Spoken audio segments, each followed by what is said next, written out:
Hello everybody, this is Yasmin from Yarkspiri and today I'll actually be going through some tools that you may not have heard about once again.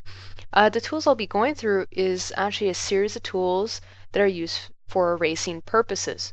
So unless you actually click and hold on this button here on the side, you probably wouldn't even have noticed these tools on the side here. You do have your default eraser tool. All you guys are probably familiar already with this tool because it is a basic tool that you would have used at some point in order to erase portions of a piece. So what I'm going to do is I have my text layer actually put on a separate layer for now, and I duplicated it and merged my background so that I have both a separate flattened image text layer along with one which is attached to my background.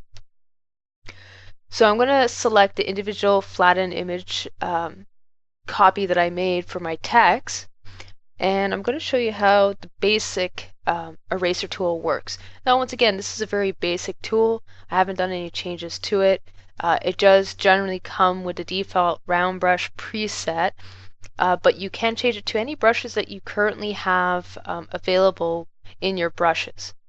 You can change the hardness, the size, you can change the type of blending mode as well. So instead of brush, I can actually use pencil. I can also block it out. And I'll show you what the difference is on that. So I'm actually going to erase my background here. So that's with a brush option selected. If I change it to pencil, it has more of a rigid edge to it. And if I choose block, you essentially are erasing with a square.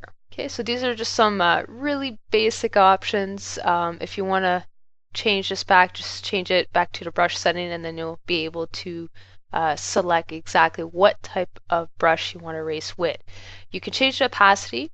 If you click this button here, it will override the settings that you have for your eraser brush or the brush settings, and what it'll do is it'll make it sensitive to your pen pressure. So if you have a tablet, you may want to check this out. I generally don't use this because I find it's more useful to actually change the brush size using the keyboard shortcuts, but that's up to you guys. You can also change the flow. You can enable airbrushing mode, and if you click this button, it will cause the brush size to actually change according to the amount of pressure as well that you're exerting on your tablet. So this is really good if, once again, you're using a tablet of some sort or Cintiq, because this becomes more interactive. Now we're going to try a different one. We're going to try the background eraser tool. This one has a slightly different function. And essentially what happens is I have my setting right now, as you can see on the top here, it's set to sampling continuous. So essentially what that means is when I click in an area, and I do have to have my background selected when I do this, if I click in an area, it samples the color, and based on a certain ratio, it will decide whether or not to erase those elements. So if the color deviates too much from that core color, it will not erase it. Now there's a couple of different types here. There is also discontiguous, and what this one does is essentially when you sample that color, it will erase specifically any colors related directly to that. So each of these settings tend to work a little bit different. This one, however, is probably one of the more useful ones. It's called the Fine Edges option here. So if I click on that, essentially what it's doing, it'll look at the core color that I'm trying to erase, and if the color is too drastically different, it will essentially ignore that edge and that color. So this can be extremely useful, but it's also slightly unpredictable depending on what you have as a tolerance and your settings here. So if I change the tolerance to 100%, essentially I can go right on top of my letters here and it will not erase it. So it does protect those letters. But if I go straight across from it, couple times, it will start to sample that color and then it will start erasing that letter. So you do have to watch out for that. You can change the brush here. So you can change the size of the brush, the hardness, the spacing. You could change the angle, the roughness. You can actually change the tolerance. So right now I have it set to pen pressure. I could set it to the stylus wheel and it will behave slightly differently. I'm going to put this back to pen pressure here. Let's say I want to protect a specific color. I can sample the color and it will separate it for me. And that's really it for this brush. Now, in most cases, you're probably not going to need this tool. It's still useful to know about just depending on what you're doing. What I find to be a much more useful tool, however, is the Magic Eraser tool. And this one's interesting because essentially what it is, you click on an area and it samples color and erases for you. So this is a very easy way of doing an erasing. Now what you just saw is I actually clicked on the blue instead of the red, so the colors were too similar to each other in that background element, so it ended up erasing only portions and certain areas remained.